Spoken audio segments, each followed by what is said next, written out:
Pružio sam zaključku u krvi svoga roda. Moje načelo je vjerost, ljubav i sloboda. Odabrao sam takav put, neka je sve zbog toga. Neću žalet ni za čin, kada stanem pred Boga. Uvijek ići naprijed, sa glavom prema gore.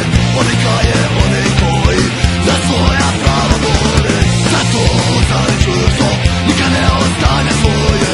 Tako žive oni koji nikog više se ne boje.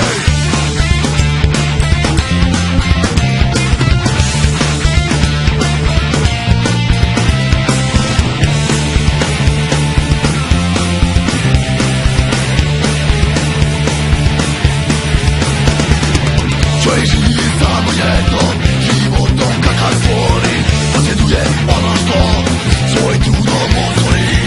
Kako želiš živjeti, moraš samo da prati, jer tu za tvoje srce imaš samo ti. Uvijek ići naprijed, sa glavom prema gore. Odlika je onaj koji za svoja prava bore. Zato ostane čvrsto, nikad ne ostavlja svoje. Tako žive oni koji nikog i ničeg se ne boje.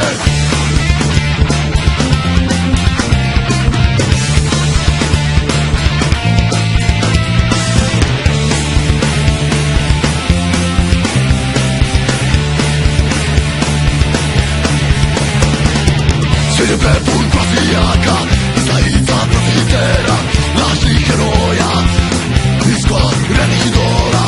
Zato dobro razmisli, ništa neće samo proći.